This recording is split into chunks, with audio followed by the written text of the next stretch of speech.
Chapter 7. When Sin didn't hear from Ethan and she saw no sign of him, she couldn't settle. She wandered around the house, unable to do much as she waited for news. Dark clouds had moved in overhead, and the atmosphere had an ugly feel about it. The humid static in the air made her sticky at the same time as it made her edgy. What she really wanted was for the storm to break, to release all that tension. Instead, it just seemed to sit heavily above the property. Finally, her phone rang.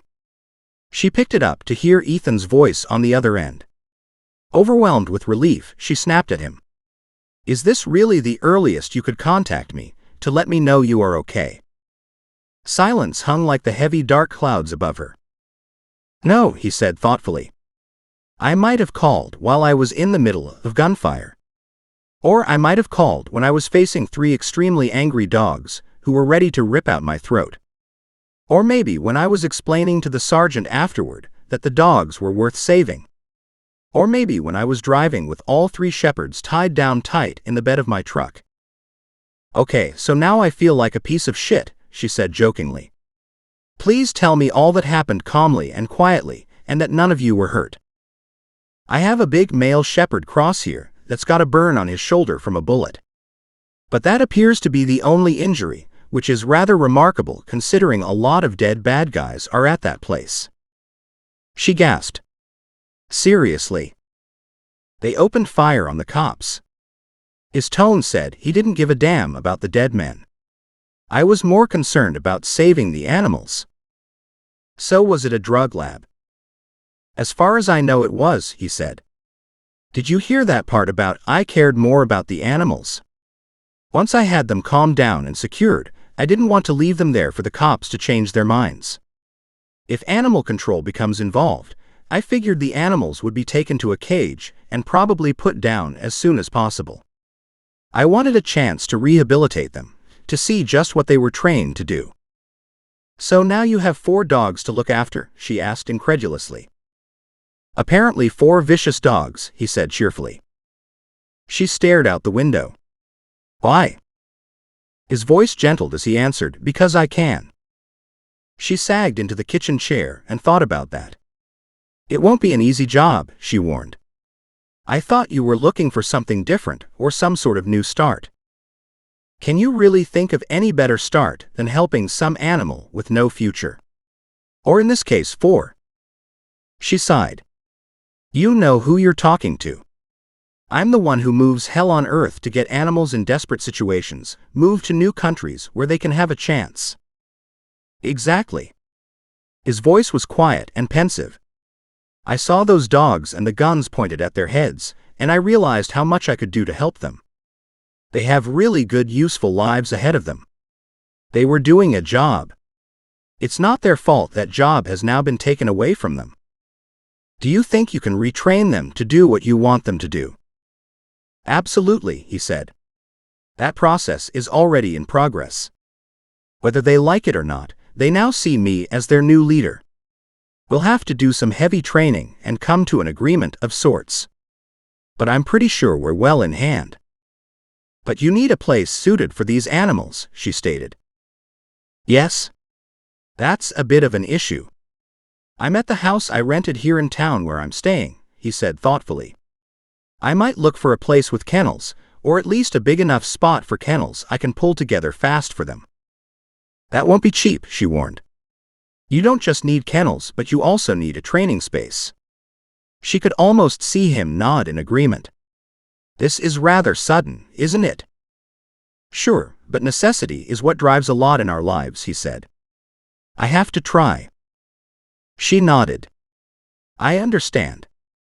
The thought of having 3 killer dogs at your place is enough to terrify almost anybody.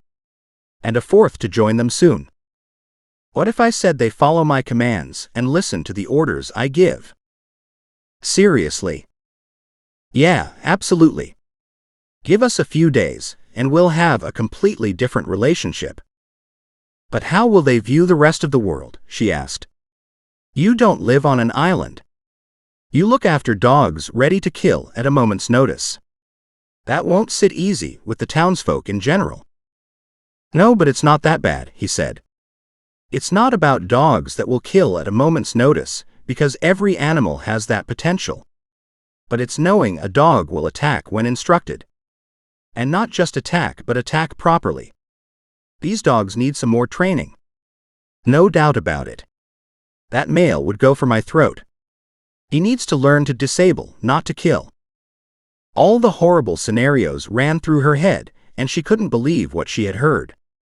This is so much above what most of us deal with.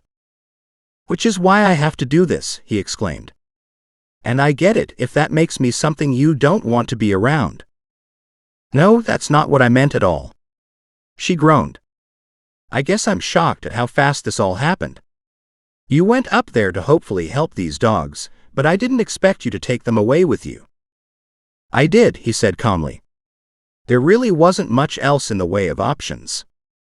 They could have been put down on the spot, or animal control might have come and taken them, but the end would have probably been the same. But did animal control have the ability to remove these dogs safely? I doubt it. I was the best option. That is often how it is, she admitted. If the dogs are a problem, they take them out. Exactly, he said. So I stepped in.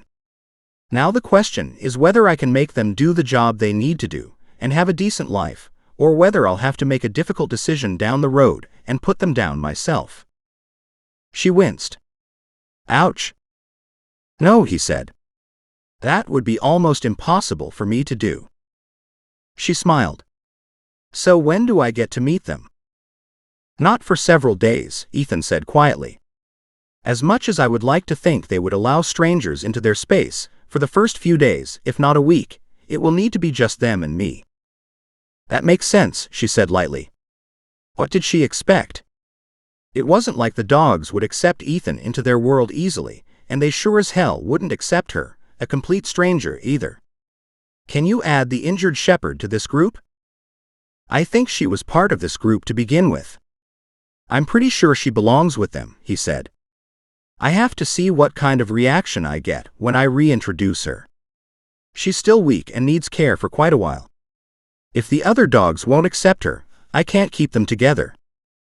She winced. If those dogs are vicious to Sally. I know, he said.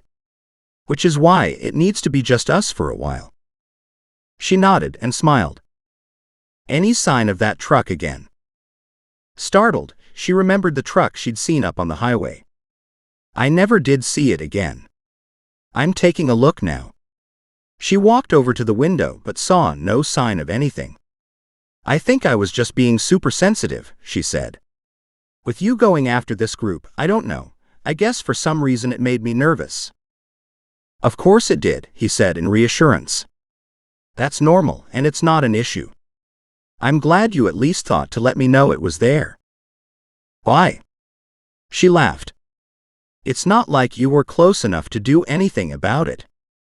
That's true, he said. But I could have been there within a few minutes, and I would have called somebody closer to help. She smiled. Well, if I see it again, I'll let you know. Let me know if you see anything odd again, he urged. Just because the raid went off successfully doesn't mean the police got everyone. Thanks, she said. I really needed to think like that. Yes, you do, he said, as if not understanding her sarcasm. One should always be aware.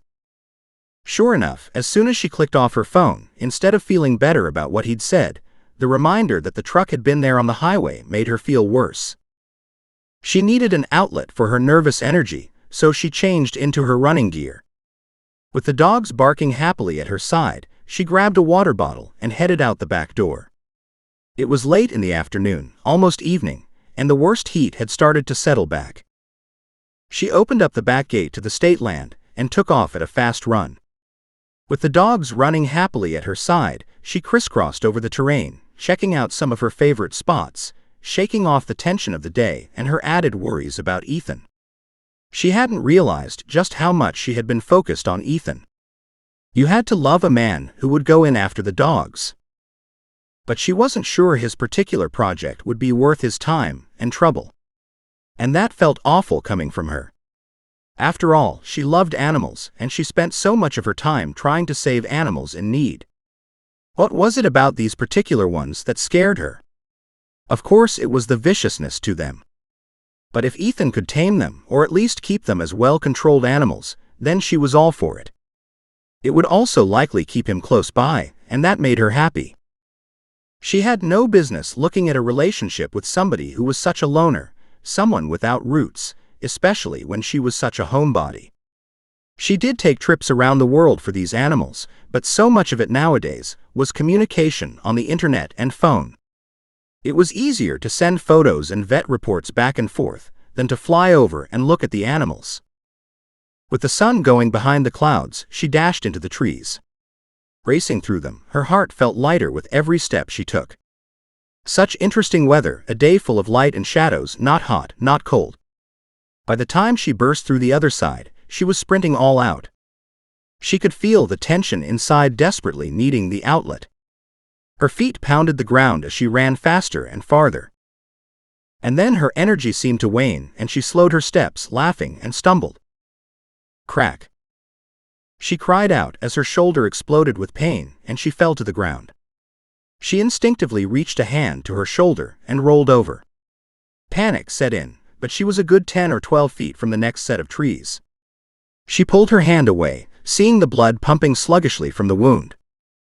She'd been shot. She pulled out her cell phone while she lay here, panicked somebody would come closer for a killing shot, and dialed Ethan's phone. The dogs whimpered at her side, unsure of what happened but knowing something had. "I've been shot," she said baldly.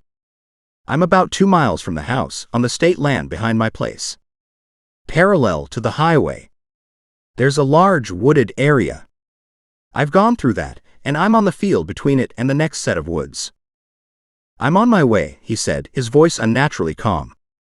"How bad is the wound? Did you call 911? "Not arterial, and no, not yet. I called you and we'll call Flynn next." Her voice was shaky. "It's in the shoulder." "I'll be there in a few minutes," he repeated. "I want to run for the trees and try to hide." She peered through the long grass. "But I'm worried about taking a second hit." "Can you see anyone?" he asked, his voice sharp. In the background, she heard Ethan slam a door, then turn on the engine. He was already on his way. "Thank God. Where are you? How long until you get here?" "Make that 8. His voice was even and controlled. "Put pressure on that wound. And you stay alive until I get there. Do you hear me?" She groaned, tears pouring down her face as the pain really set in. "I'm not planning on going anywhere. But I'm a sitting duck if somebody comes after me." "Don't move around," he cautioned. "Just lie there and don't make a sound. There's a good chance they'll assume they caught you with the first shot." "And the dogs? They're milling around me. Can you get them to lie down? That's a common behavior for a dog, or at least have them sit at your side as they wait for help to come." She instructed both dogs to sit and lie down beside her. Whining, their noses nestling against her, they obeyed. "Is it common for dogs to stay here like this?" "Yes. They won't leave an injured owner." "What about a dead one?" she whispered, trying to keep her tone light as panic threatened to choke her, and as her heart slammed to get out of her chest. "I keep thinking somebody's coming toward me." "Watch the dogs for that kind of a reaction," he said quietly. "I'm already on the highway." "Good." Her voice was still shaky, the tears easily sounding in her tone. "The dogs are sitting here, whining, but they don't act like anybody's around." "Good. Don't run for the trees because that will let somebody know you're still alive." "Hopefully you'll see them before I will," she joked. "If you're coming from the opposite direction as the vets, it should only be minutes after that bad corner until you see the first copse of trees. Can you give me any better directions as to where you are?" She tried explaining where the turnoff was to one of the side streets and that she was just past it. She gasped from the effort, lying quiet for a moment, then she continued, "When you get to Cotton Road Drive, I'm probably another 50 to 100 yards past the trees right there at that turnoff." "Coming up to the turnoff now." "The shot came from that direction." "Good. I'm pulling over here." You stay where you are. I'll be there in a few minutes. She wanted to look around to search for him, but she couldn't hear any sound of a truck engine. The traffic should be audible from where she was, but she heard nothing. She held the palm of her hand flat against her wound, part of her t-shirt balled up against it, trying to press down hard on it. She stared at the cloudy sky and focused on breathing deeply. But surely they'd know if they caught her in the shoulder, not in the head. This was a shitty end to a rough day. She had to think it was related to Ethan, because nobody out here hated her. At least she didn't think so. She hadn't spent a lifetime creating enemies. She was one of those charity workers, and few people even knew where she lived. She took several more deep breaths, trying to force back that panicked edge. The pain, if she thought about it, was crippling. To calm down, she made a quick call to Flynn. He swore and demanded answers. "Can't talk," she said. "Just come." And she hung up. Her ears were on overdrive for any sound, good or bad, coming toward her. But Ethan was right about one thing: watch the dogs. They were both relaxed but worried. Their noses pushed eagerly into her hand as she tried to calm them. But they weren't growling or jumping to their feet or racing toward anyone or away from anything. So as far as she could tell, nobody was out here. And then a dog barked. She twisted but couldn't see anything for the tall grass around her. Soon she heard a high-pitched sound and a man's hard voice snapping orders. She couldn't confirm if that was Ethan or not. She wanted to sit up but knew she shouldn't. Then a whistle, several barks, and another whistle. And she now realized what she'd heard. Ethan. He'd come with one of the new dogs. She frowned. Is that a good idea, Ethan? She slid to a half-sitting position, holding her shoulder, and she could see him at the tree line, and the dog was free, tracking somebody. She could hear shouting, as if somebody else was countering the orders. Another shot was fired, and then another. She flattened against the ground, grateful none were directed at her. But had the dog been shot? Ethan. What the hell had Ethan done? What the hell had she gotten into? She waited with bated breath as she tried to understand what else was going on. The dogs were no longer lying at her side, but stood, studying the area, barking at the other dog, easily giving away Sin's position. So who would find her first? And then, in her heart and mind, she knew there was no competition. It would be Ethan all the way. And suddenly she heard footsteps coming toward her. She froze. Her dogs growled. And then a strange dog barked and raced toward her. It loomed over her, and she curled protectively into a ball, until she heard Ethan issue a command. Immediately its butt hit the ground and its nose went out, ears up.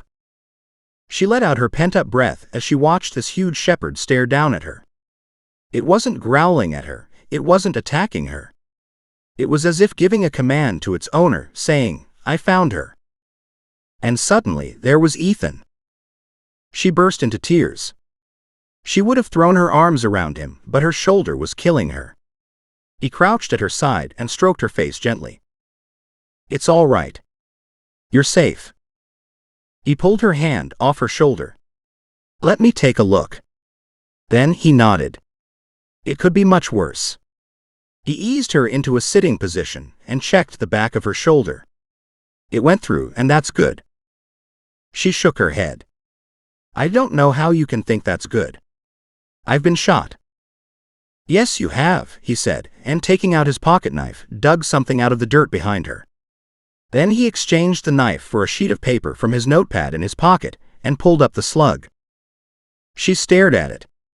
"I really was shot?" she said in disbelief.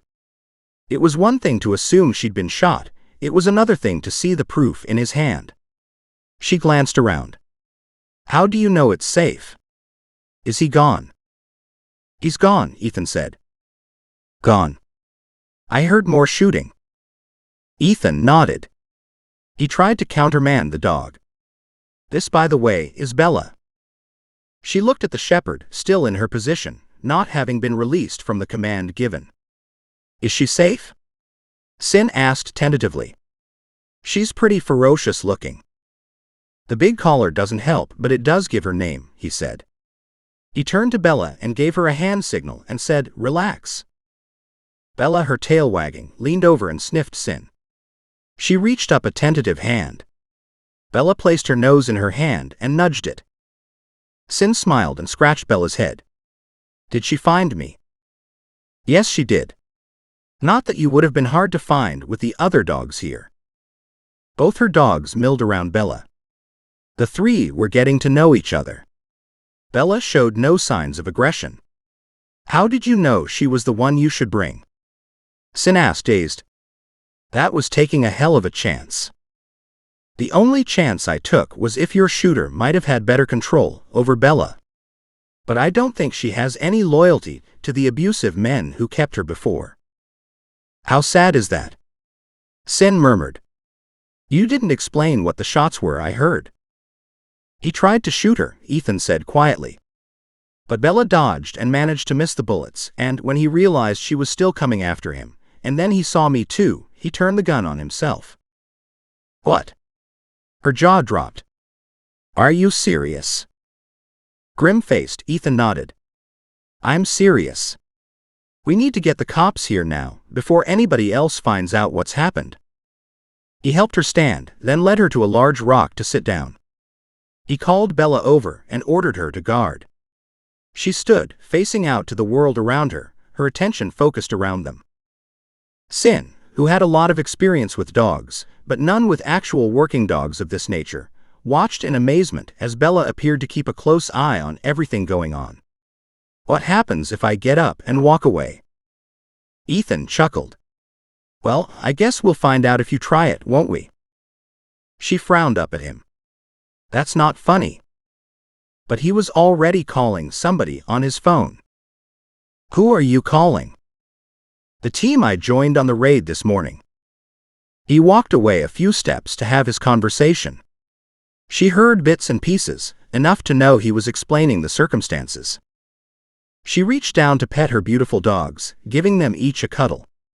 They were not Bella by any means. They were nervous and worried and staying very close. Yet they weren't intimidated by Bella. On the contrary, they were doing their best to make friends. But Bella would have nothing to do with it. She was on guard, and the dogs were completely not there as far as she was concerned. It was fascinating to watch. And if Sin hadn't been in so much damn pain, she'd have appreciated it a whole lot more. When Ethan turned to look at her putting away his phone, she asked, "How long?" "He figures about 30 minutes. He'll get here faster if he can." He wanted to know if you wanted an ambulance. She shook her head. "Hell no. You still have to go to the hospital and get stitched up." He stood with his legs slightly apart, his hands fisted on his hips as if ready for a fight. She nodded. "I know. But no reason you can't drive me there." She glanced at her shoulder and said, "Hell, I can probably drive myself. It's my left shoulder." "No, you're not driving yourself," he stated firmly.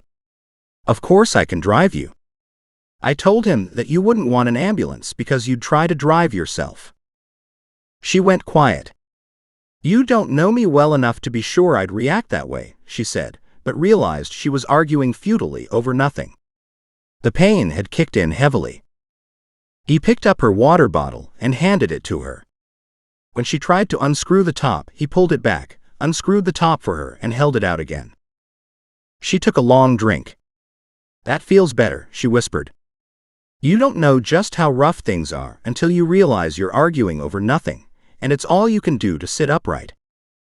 He crouched at her side and checked her over. "Did you hit your head when you went down?" he asked, his fingers gently searching her temple and the back of her head. "No," she said, closing her eyes and leaning into the gentle massage. "But that does feel good." His fingers deepened the pressure slightly, moving down her neck, then to her good shoulder and back. "If that's the only wound, we'll put this down to pain and shock," he said. "Not to mention you were probably running flat out before you were struck, so you're dealing with exertion and probably a lack of water at the same time." On that note, she drank most of the rest of her bottle, then handed it back to him. "I'm worried about the dogs too." "Why?" Because I don't want to leave them alone when I go to the hospital. You leave them alone all the time, don't you? I do, but they're pretty upset right now. She turned to look at her three-legged dog. He lay right beside Bella. She smiled. It's almost as if he's decided Bella will protect him too. Animals know who and what they all are. They won't argue with Bella. But you haven't explained how you knew Bella was safe to bring. I was out back working with them, and when I issued orders, Bella followed them instantly. She hasn't been at that place very long, and wherever she came from, she was well trained. A couple commands she didn't know, because they're very unique to the military work I did. But she's certainly been trained as a guard dog. And as an attack dog. At the word attack, Bella slipped him a half look, and her ears went up. He smiled and said, "No, Bella, just guard." She relaxed but continued to stare out around the area, her head moving from side to side ever so slowly, as if she were keeping up a full 180-degree search. At one point, she got up and walked around several times, looking out into the trees around them. Is she not happy about the trees? She's aware of the body over there. At that reminder, Sin winced. Right? And death does affect the animals.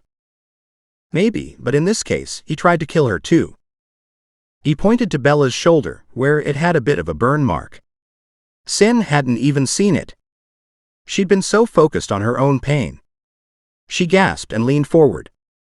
He almost did kill her, she exclaimed. Well, he tried. But he missed, and when she got around behind him and he saw me coming at him too, I think he realized he wouldn't have much of a hope. Before she got him, he decided to take the easy way out.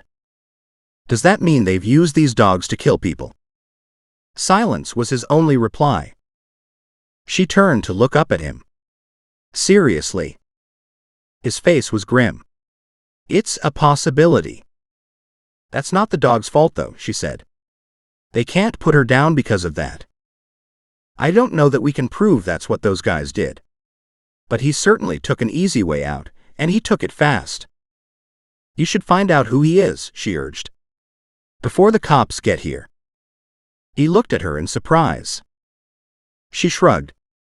I don't know how much the police will tell us after the fact. Glad to know we both think alike. Her thoughts still fuzzy, she gazed up at him in confusion. How is that? Because I already checked. His name is Gary Foster. She frowned, rattling through her brain to see if that name meant anything, but then she shook her head. I don't know him. Neither do I, he said, but I have a photo of his driver's license and credit cards. Do you have anybody who can track down who he is? He shrugged, but in a cheerful voice he said, maybe. She'd take that to mean a definite yes. She smiled. This is something you know how to handle, don't you? Wherever there are assholes in the world, there needs to be people who protect the innocent from them. I've always been one of the protectors. He gave her a gentle smile. She nodded. I figured as much. I thought at first maybe you were a new recruit for Levi's team. But now you know something. I think you need to have your own team. A canine team. He studied her face in surprise. I'm beginning to think so too. And fits in with the rest of today. Why is that? She asked. In the distance, she could hear sirens. She sure hoped they were for them. She didn't want to deal with the cops, but she really wanted to go to the hospital, if only to get some pain meds, to get her shoulder taken care of, and then to get back home to bed, where she planned on staying for a hell of a long time. I told the police team I was with today at the drug manufacturing property, that's what I was looking to do. When his words sank in, she stared at him in astonishment. Wow. Still, if you can make Bella do what Bella's doing, I think there'd be all kinds of work for you. It's not as if I'll be running down killers, he said, but if Bella has other training, or I can enhance her existing training for all the dogs, not just her, then we could work for many agencies. I think there'll always be work for well-trained dogs. I guess we'll see, won't we? Ethan wasn't ready to make any plans yet. In the distance, he could hear sirens and other vehicles approaching. He smiled down at her and said, "The cavalry is coming." Instead of looking pleased, she'd winced. "I'd rather go straight home." He studied the level of pain evident on her face. "We'll get you out of here as soon as possible." "No ambulance, though," she warned. "I told you that I'd drive you," he said quietly. "But I may have to deal with the police first."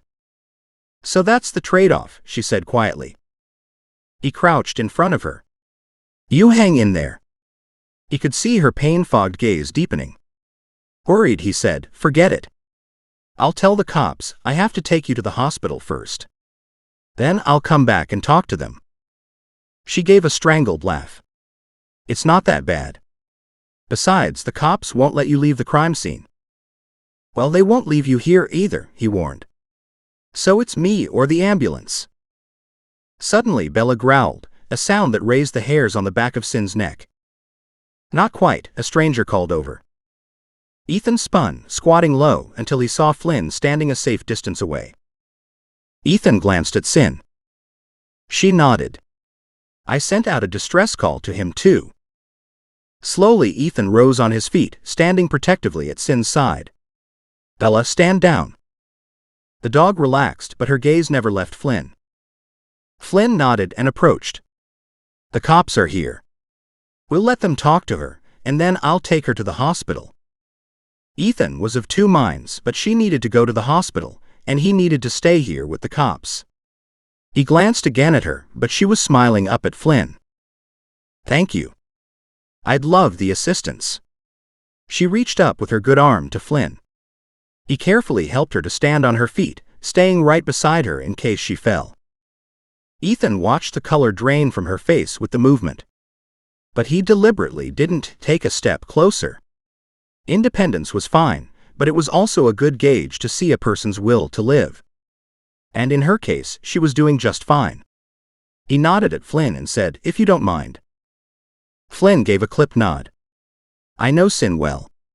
She'll be fine with Anna and me." Ethan realized he was not being butted out, but being reassured that Sin would be okay. And then it didn't matter how reassuring Flynn was, because they were suddenly surrounded by police. Bella didn't like being crowded. She growled and moved back slightly. Two of the men appeared to know Flynn. But nobody knew Ethan. They weren't the cops he'd worked with earlier, so they must have called a detachment closer to the scene. He stayed quiet as discussions about what happened went on. And finally, the men turned to him. He stared back, his gaze flat. One of the men frowned at him. "Where's the dog?" He pointed 20 feet off, where Bella still lay on his command. "How dangerous is she?" "In the wrong hands, she's a killer," he said calmly. "In the right hands, she's a savior." The officers didn't like hearing that. Flynn spoke up, "It's like anything." His voice was quiet but authoritative. "Dogs and guns are both weapons if they are used that way. The fact of the matter is, she's been standing guard over Sin to make sure nobody else comes after her. And that is priceless." Ethan wasn't so sure that was the case, but he had brought Bella on purpose. He looked at the leader of the police group and said, "I was working with law enforcement out of Houston earlier today." He mentioned Sergeant Mendelssohn's name. Several men nodded. "You can verify with him that I'm the real deal." The commander motioned to one of the men. He stepped back and pulled out his phone. "I'm calling to confirm Ethan Neberly's identity." Ethan stood, his stance casual but alert, his arms crossed over his chest, but he would go from 0 to 60 in 2 seconds flat if he had to. In the meantime, he glanced at Bella. Her ears were up, her shoulders hunched, and though she was in a lie-down position, she watched every move Ethan made. He had to remind himself that she was watching his hand signals. If he made the wrong one, there could be a disaster. He looked at the commander and said, "We can stand here and wait for confirmation, or I can show you the body and we can go from there." "What body?" the commander asked sharply. Ethan motioned at Sin. "The man who shot her." "Did you kill him?" Ethan shook his head. "I didn't have to. The dog went after him." He tried to countermand my orders on the dog. When she wouldn't listen to him, he turned the gun on himself. The officers studied Ethan as if trying to figure that out. Ethan shrugged and waited. It didn't matter to him what they said. If they were any good at their jobs, the evidence would prove his story to be true. He looked over at Sin and said, "I'll see you at the hospital in a bit." The men looked at her, and the commander asked, "Are you okay to go on your own? Do you need an ambulance?" She took several steps with Flynn beside her all the way. "I'm heading there now. I'm ambulatory, so no need to waste anybody else's time." The commander said, "I'll meet you at the hospital later then. I need your statement." "I can tell you right now. I was hunted down, shot, and stayed flat.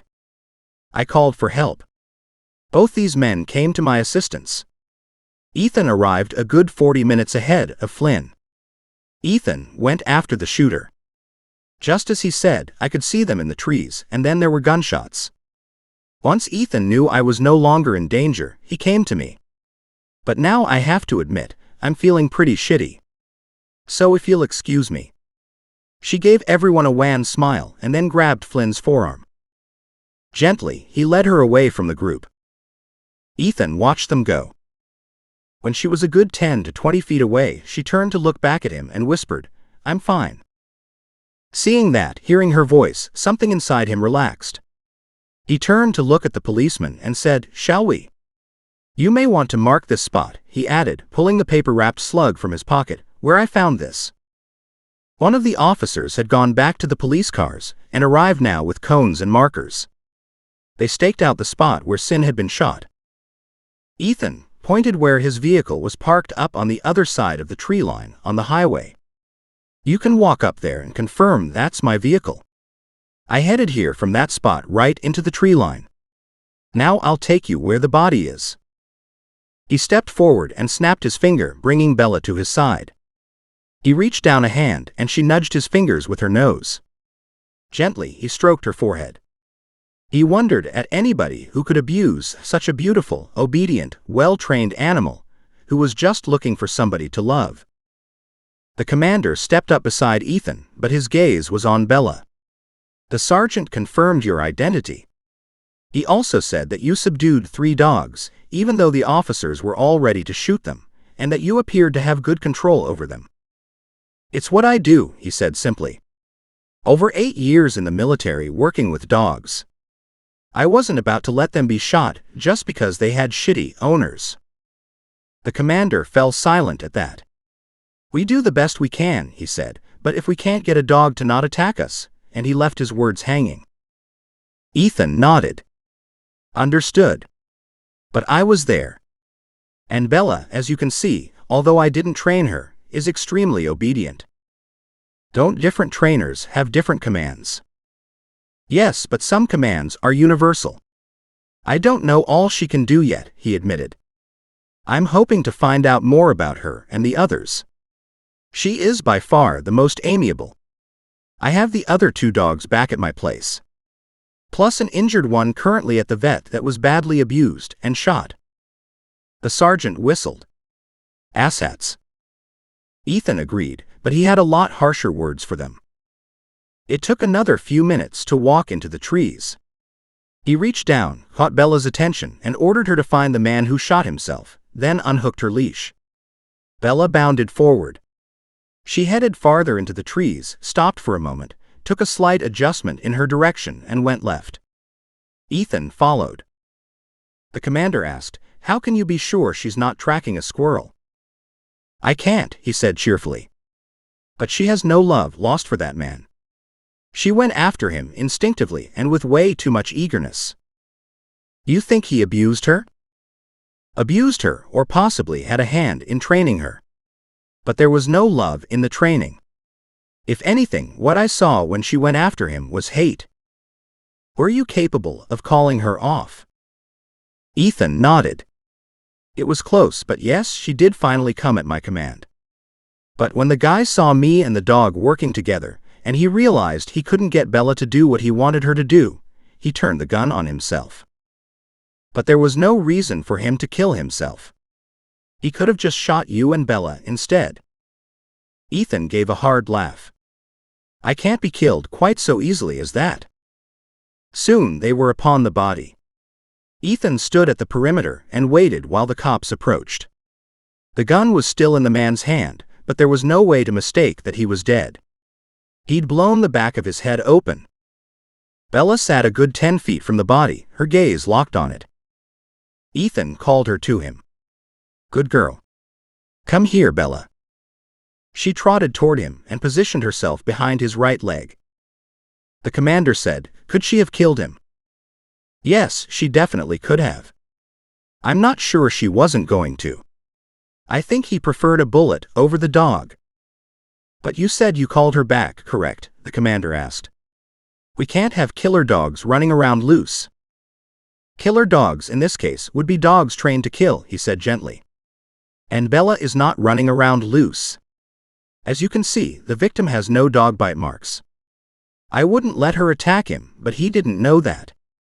He had already panicked, trying to get the gun into position before she reached him. As it was, she listened to my command just before she got to him." The men looked at the body, reassured no bite marks were on the man himself. They relaxed. With her at his side, Ethan stepped back another few feet, making more room for the men to maneuver. "We'll have to take your statement," the commander said, "and verify what you say is exactly what you did." Ethan didn't say anything. "Do you live around here?" one of the officers asked. Ethan shook his head. "No. I'm renting a property close by. It belongs to Gunner Redding." At Gunner's name, all the officers looked up. "You know Gunner." He gave a slow nod. "And Flynn and Levi and Stone and Logan." He named a bunch of the other men who lived locally. He could see the relief on the commander's face. He understood. It was one thing to have a complete stranger tell you a story, but quite another thing entirely to tell a story like this, and have a half-dozen good men to back him up. If they gave Ethan a good reference, chances were this would go a lot easier. "Feel free to call Gunner if you want." "And the others?" He inclined his head. "Of course." At that, the men turned and studied the dead body, while one of them stepped back and made phone calls. Ethan shoved his hands into his pockets. "Are you okay if I leave now?" "Where are you going?" "Home to check on the animals. I want to drop off Bella there, then go to the hospital." The commander nodded. "We want your cell phone number and the address where you're staying." Ethan pulled out a notepad, quickly wrote down his cell phone number, the address where he was staying, and then underneath he added Gunner's name and phone number. He tore off the page and handed it to the sergeant. The man noted the numbers, folded up the sheet of paper and placed it in his pocket. "We'll be down at the hospital soon, too." Then he stopped, turned to one of the men at his side and said, "Daniel, you go with him." Daniel looked at him in surprise. "You mean meet him at the hospital?" The commander shook his head. "Go with him back to his place, check out the address, see what state the dogs are in, and then head to the hospital with him." That made Ethan respect the commander all the more. He was making it clear he didn't trust Ethan, but at the same time, the commander was willing to give Ethan a chance. He'd contact Gunner and probably Levi, question them whether they knew who Ethan was and what kind of man he was. But the commander was also very concerned about the dogs, whether that was because he didn't want them loose and killing everybody else around them, or he was concerned for the dogs' sakes. Daniel pushed his hat back on his head, studied the commander's face for a moment, then gave a shrug and said to Ethan, "Lead the way." With Bella at his side, Ethan walked back to his vehicle. "Do you have a cruiser with you?" Daniel nodded. "But I came with somebody else, so they can take it back." Ethan led Bella into the truck bed, opened the passenger side for Daniel, and said, "Hop in then." He went around to the driver's side, got in, and headed up the road.